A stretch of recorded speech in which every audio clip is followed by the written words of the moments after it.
तमाम ज्वलंत मुद्दों पर बात करने के लिए हमारे साथ मध्य प्रदेश के पूर्व प्रोटेम स्पीकर और भाजपा विधायक रामेश्वर शर्मा हैं। हम उनसे बात करते हैं। सर, पंजाब में जो पीएम की सुरक्षा में चूक हुई, उसको लेकर कांग्रेस जो है लगातार अजीब तर्क दे रही है। उदित राज ने ये कहा है कि जो बड़ी जिम्मेदारी से डरता है उसे ऐसी जिम्मेदारी, जो डरता है जो देश पे जान देने से, उसे ऐसी बड़ी जिम्मेदारी नहीं लेना चाहिए। देखिए, चाहे उदित राज हो या दिग्विजय सिंह, ये पागलपंथी का भूत सवार है। कांग्रेस वो है जो अपनी सत्ता की भूख मिटाने के लिए किसी भी खून से इतिहास रच सकती है। और कांग्रेस खूनी सत्ता हथियाने के लिए आज से नहीं, 84 में भी अगर निर्दोष सिखों को जो है टायरों के बीच में अगर जलाया था तो इसी निकम्बी कांग्रेस ने जलाया था। तब सत्ता के कौन से बहादुर थे? ये क्या बहादुरी थी? और इसलिए कांग्रेस मोदी जी पर षड्यंत्र इसलिए रच रही है कि मोदी जी हिंदुओं के हित में काम कर रहे हैं, मोदी जी हिंदुस्तान के हित में काम कर रहे हैं। वो अयोध्या के राम मंदिर का भूमि पूजन किया, कांग्रेस का सत्यानाश हुआ।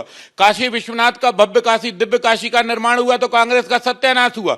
पुलवामा में जब सेना आगे बढ़ी और पाकिस्तान को नेस्तनाबूद करने की धमकी देकर और पाकिस्तानियों की जो है लाशें बिछाई तो कांग्रेस के ऐसा लगा जैसे कांग्रेस की लाशें बिछ गई। और इसलिए कांग्रेस अपनी मक्कारी से बाज आए। प्रधानमंत्री की सुरक्षा देना यह पंजाब सरकार की थी। अगर पंजाब सरकार प्रधानमंत्री की सुरक्षा देने में संवैधानिक दायित्व को भी अगर नहीं निभा सकती तो इससे ज्यादा दुर्भाग्य देश का हो नहीं सकता। सोनिया के नेतृत्व वाली कांग्रेस सत्ता की भूखी हो गई है और सत्ता की भूख में वो मोदी जी की जान लेना चाहती है। तो राज तो ये भी कह रहे हैं कि अब ये पुख्ता हो गया है। पंजाब में जो पीएम की सुरक्षा में चूंकि इसको वो ड्रामा बता रहे हैं, और कह रहे हैं ये पुख्ता हो गया कि जो पुलवामा कांड हुआ था जिसमें हमारे 40 से ज्यादा जवान शहीद हुए थे, वो सत्ता की भूख के लिए पीएम ने कराया, ऐसा ट्वीट कर रहे हैं। उदित राज पागल हो गए हैं। भारत की सेना और भारत के शीर्ष नेतृत्व हर हमेशा देश के लिए तुम्हारे जैसे लोग नहीं है। अगर भारत के ये नरेंद्र मोदी जी भारत में वो प्रधानमंत्री है, एक सेना के अगर एक सैनिक की जान गई है तो उसके बदले में 5-5, 10-10, 20-20 पाकिस्तानी या दुश्मनों के सैनिकों को मारा है।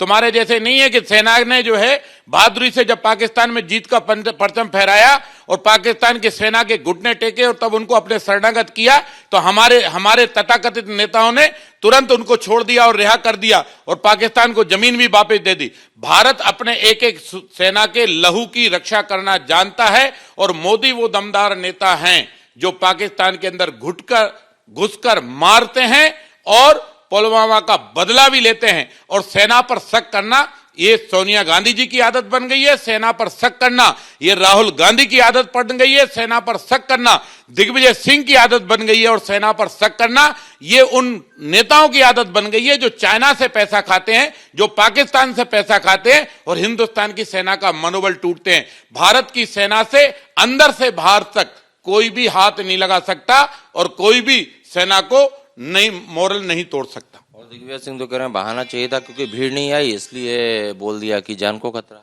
अगर दो आदमी 2 घंटे से लगातार सड़क मार्ग से जा रहा हो, बहाना आप तो करने देते ना सभा, आपने क्यों रोका? क्या इस तरह आपने कभी राजीव गांधी की सुरक्षा व्यवस्था इस तरह की जाती तो? क्या श्रीमती इंदिरा गांधी जी की इस तरह सुरक्षा व्यवस्था की जाती तो? क्या मनमोहन सिंह जी की सुरक्षा व्यवस्था की जाती तो? क्या नरसिम्हा राव जी की सुरक्षा व्यवस्था की जाती तो? अरे भैया, वो भारत के प्रधानमंत्री हैं और भारत के प्रधानमंत्री की सुरक्षा भारत के जिन जिन प्रदेशों में जाते हैं वहां प्रदेश सरकार की ड्यूटी है।